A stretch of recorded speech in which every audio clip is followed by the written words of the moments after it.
Number 20. Alistair Overeem. Judging by the physique he's maintained throughout his career, one can rightfully wonder whether Alistair Overeem has taken performance-enhancing drugs or not. It is a genetic thing. You know, my body doesn't hold any fat.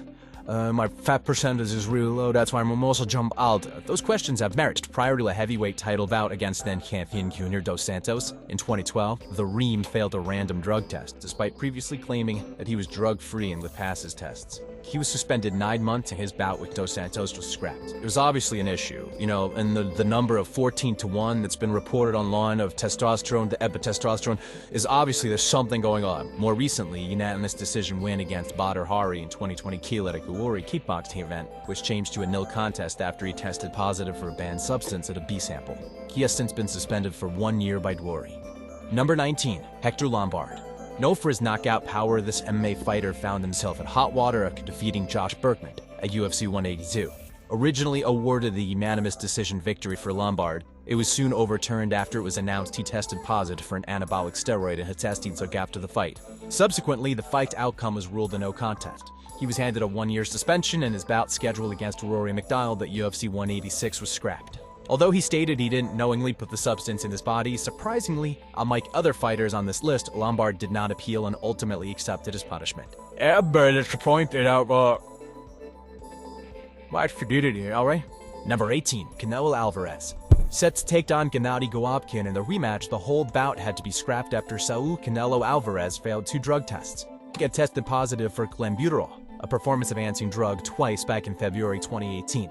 Claiming innocent, he placed the blame on meat he ate, which he believed was contaminated, but it was to no avail as he still received the 6-month suspension. That is a real fact, though, is that one particular substance he tested positive for exists in meat. Even after Alvarez and his teams admitted DNA evidence, the suspension remained intact. Although he's considered one of boxing's biggest stars, and while it is never frequently mentioned, the incident is not a yearbook for his legacy.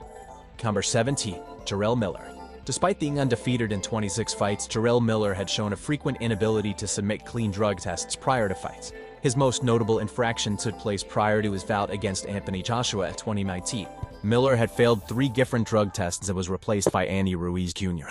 Miller was also at one point supposed to fight Jerry Forrest, but Miller would yet again test positive for a banned substance and the bout was ultimately scrapped. Despite these mishaps, Miller has reiterated he has never knowingly taken performance-enhancing drugs. Ain't nobody be more outraged than me. Number 16. Sean Sherk. The winner of the interval championship will fight Sean Sherk for the steroid championship. In March or April, in 2006, Sean the Muscle Shark Sherk made a splash after moving to the lightweight division, capturing UFC gold at UFC 64 against Kenny Florian. However, his reign atop the division would be brief. Despite winning his first title defense at UFC 73 against Hermes Franca, Sherk would test positive for an anabolic steroid, nandrolone, and was found to have unusually elevated levels of testosterone. Although an appeal by Sherk reduced his initial suspension from 12 to 6 months, he was stripped of his title. But I think the title was taken from me, wrongfully. Even though Sherk would eventually return to competition and get an immediate title shot against new champion BJ Penn at UFC 4, Sherk would go on to lose the bout by way of TKO. Number 15. Thiago Silva. Like many MMA fighters on this list, this light heavyweight got his career off to an electrifying start, winning his first 13 fights. Unfortunately, Silva's troubles began after UFC 125. His unanimous decision win over Brandon Barra was overturned after it was discovered Silva provided a false urine sample. Silva admitted his wrongdoing and the fight was changed to a nil contest.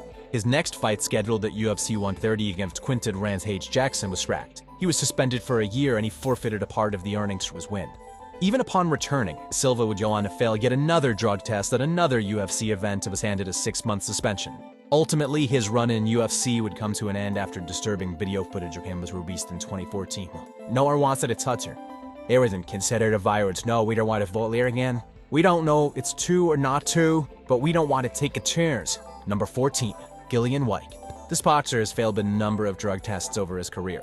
The first in 2012 saw him spend over 2 years on the sandbox. The second in 2019 came back as inconclusive and Whyte was able to return to the ring in a matter of months. Recently, as he was set to face Anthony Joshua on August 12th, irregularities were found in a pre-fight drug screening. That was scratched, and as in time of writing, Whyte is seeking to prove his innocence and clear his name. Number 3. Wanderlei Silva Known for his exciting fighting style and hard-hitting knockout power, Brazil's Wanderlei the Axe Murderer Silva would soon develop a much less admirable reputation in 2014. Prior to his scheduled fight at UFC 174, a representative from the Nevada State Athletic Commission appeared at Silva's gym in Las Vegas to conduct a random drug test. Upon realizing who the person was, Silva asked the ref if he could speak to his manager. Only he didn't go speak to his manager. He actually fled the scene. I came to the conclusion that he left. It was later revealed during Silva's hearing that he left because he didn't want the person to find out he was taking diuretics, a banned substance which is frequently used as a means to conceal the presence of performance-enhancing drugs in one's system. Not only was his scheduled bout canceled, but he was also fined $70,000 and banned from competing for 3 years. Number 12, Abner Mares. On August 13, 2011, a very controversial boxing match took place between Abner Mares and Joseph Ekbeko. Despite winning the bout, his performance raised many eyebrows due to the number of low blows Mares hit Ekbeko with. It's estimated he hit him with between 15 to 20 low blows. Nutter love door. Kevlecture is why for Abner Laura. Many were surprised at how referee Russell Mora did not penalize Mares for his conduct. Despite a number of warnings, the referee did not deduct a single point for Mares. Was for the referee, if his fight refused to jump the point. Based on countless logos. Upon reviewing the fight, several promoters and the Nevada State Athletic Commission called for an immediate rematch, which Mares went on to win. Number 11, Jon Jones. At one point, he was the UFC's biggest superstar. Then it all went downhill. During his reign as the light heavyweight champion, Jones was a controversial figure as a result of his conduct outside of the octagon. And the following incident is just one part of that. After his rematch with rival Daniel Cormier at UFC 214, which saw him reclaim the light heavyweight title, it was discovered that he had tested positive for the steroid Turinabol. The match result was changed to a no contest, and he was subsequently handed a 15-month suspension by USADA. This, along with having to withdraw from UFC 200 previously as a result of a failed drug test, tarnished Jones' reputation. The The fight result was changed to a no contest, and he was subsequently handed a 15-month suspension by USADA.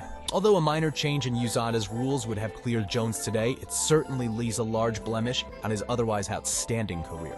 I'm not concerned about this. I'm not concerned about this affecting my legacy at all. But number 10, George St-Pierre.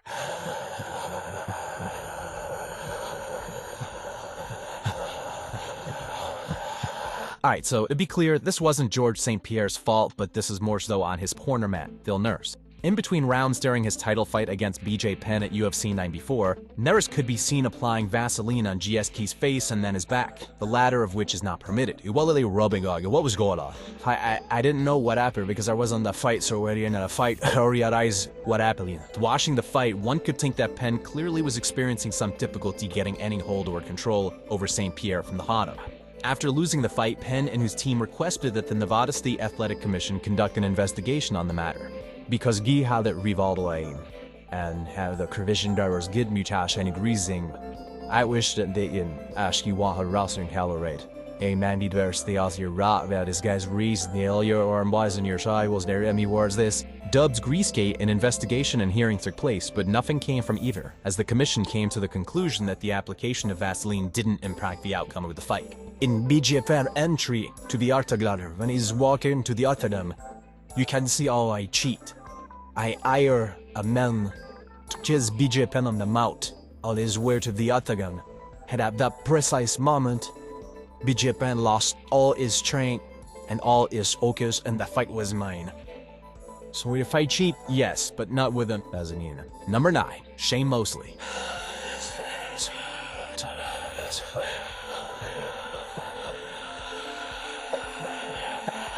Back in 2007, a report from Sports Illustrated included several unnamed sources going on record saying that boxer Shane Mosley used performance-enhancing drugs leading up to his fight against Oscar De La Hoya, which he won. In response, Mosley went on to admit that he indeed took steroids, but did so unknowingly, even though there's footage of him stating otherwise. Did you know you were taking EPO, yes or no? Yes. Mosley's take is that he was told by his trainer Darrell Hudson to take supplements from Victor Conti, founder and head of Bay Area Laboratory Cooperative. Hudson urged Mosley to take these supplements which were steroids, which used under the pseudonyms the Cream and the Clear. Conti and several others, however, claimed that Mosley knew that he was taking steroids. I came around the desk and he stepped back over here and we needed me, and I basically showed him specifically how to inject EPO. Mosley launched a defamation suit against Conti and his company, which was dismissed. Number 8, Anderson Silva. Hey, no, I right, and yeah, feel the love, but if you love her now, I've been right, don't no, but Anderson Silva is considered one of the greatest to ever step into the octagon, but his legacy will forever be tainted because of this incident. After his unanimous decision victory over Nick Diaz in 2015, it was revealed that Silva had tested positive for anabolic steroids during a random out-of-competition test, which took place prior to the bout with Diaz, and then tested positive yet again during another test for an illegal substance. You're sticking cute work in your Dwayne, and every you'd. Bro, not being. Never in my life. Never your first of all, because I think you failed again. Silva denied having taken any performance-enhancing drugs. His defense? That the samples for his tests were tainted after using Viagra. What was in the supplement was a sexual enhancement supplement, and the reason I didn't go to the doctors is because this particular supplement they don't have here in the US or in Brazil, and my friend got it from Thailand, and that's why I was taking that. The Nevada State Athletic Commission didn't buy, and he was suspended a year, fined $380,000, and his win against Diaz was changed to a no contest. Number 7, Brock Lesnar. He was so big. Well, we come out of where with your wrestling. We're done. Thanks, guys. This pro wrestler turned MMA fighter certainly left his mark in the UFC, but his last fight will not be so fondly remembered.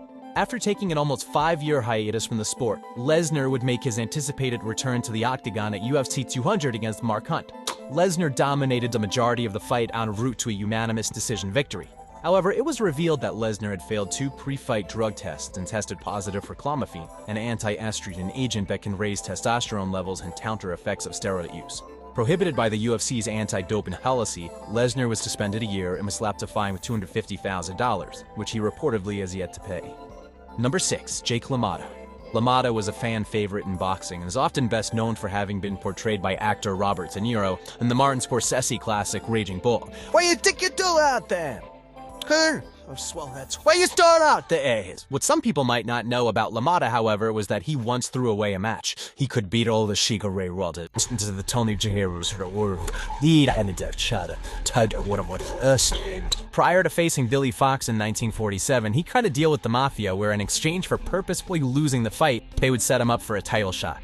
Kate did my brother would have fought position. That if I lost the fight, I would be guaranteed a shot for the fight.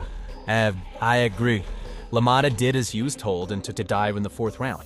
After an investigation into his victory and when LaMotta would later admit wrongdoing, he was suspended indefinitely by the New York State Athletic Commission, and he only wound up getting his title shot 10 fights later. In comes dramatically within run and prevent get offensive they got them incredible on the first bomb quiz and ends on delay and gate them out up there than you know like hit you. Number 5, Mike Kyle. Having earned himself a reputation as one of the dirtiest fighters of all time, Mike Kyle isn't doing himself any favors. I apologize for my mistakes if I've ever, people I hurt. But like I said, I wouldn't take it back because all this time is weird new or mature. Hell no. All the adversity is for a reason. He's done everything you shouldn't do, but one moment is most often notoriously remembered. At WEC 20 back in 2006, Kyle threw an illegal soccer kick against his opponent Brian Olsen. Olsen was knocked out, and to make matters even worse, he wouldn't stop punching Olsen even though he was unconscious to the point where not 1, but 2 reps had to pull him off. He was immediately disqualified and suspended indefinitely. Number 4, Antonio Margarito. In his boxing match against the aforementioned Shane Mosley, Antonio Margarito was getting his hands wrapped. Mosley's trainer Nazim Richardson noticed the plaster-like substance being used over the fighter's hands. There was such a distraction about the table on the ruse. That like could be the fake ab. I'll show you this to geese on nose. So I checked the pen and let I check the peg and it felt hard. Richardson requested that Margarito's hands be re-racked, and they were. Although Margarito went on to lose the fight, a hearing was still held to deal with the matter which took place prior to the fight.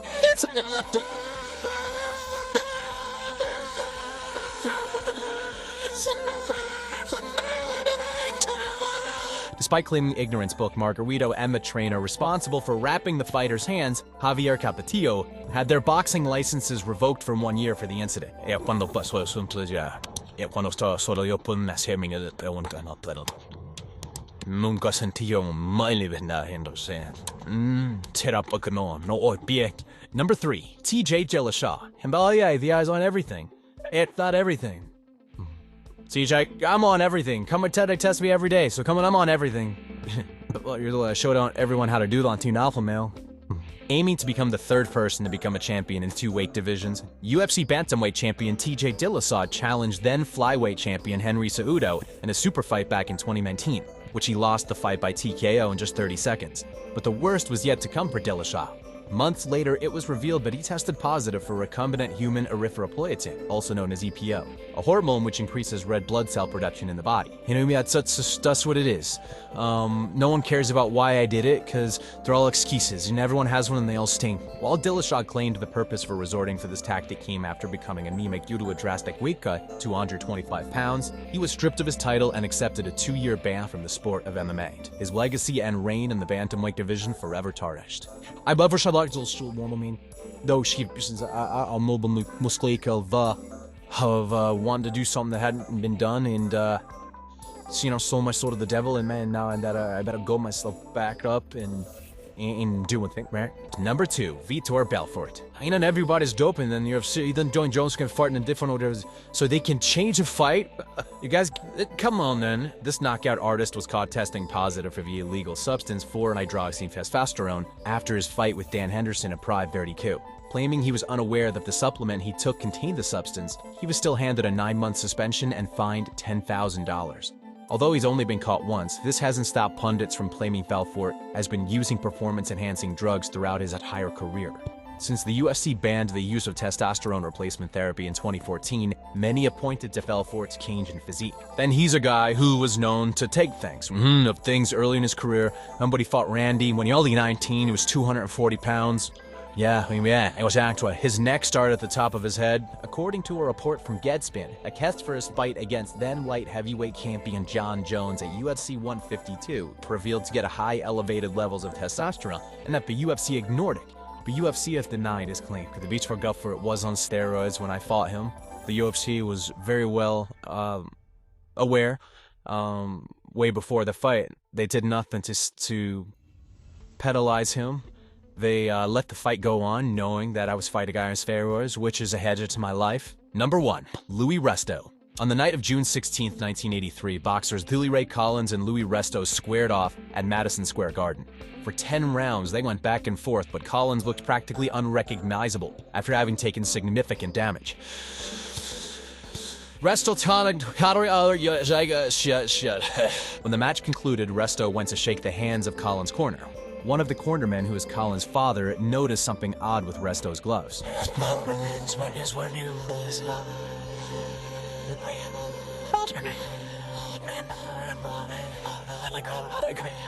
He realized there was a lack of padding, and it was later confirmed by a referee. The New York State Athletic Commission went on to suspend Resto and his trainer Carlos Lewis, and both men even served prison sentences as well. 18 days after what had briefly appeared to be his greatest victory, Louis Resto's boxing career was over. But the consequences of that night in the ring, for Louis and so many others, were just beginning. Resto would never box again. Sadly, Billy Ray Collins' eye was damaged beyond repair and was told he would never fight again, and would suffer from depression before he passed away in a car accident.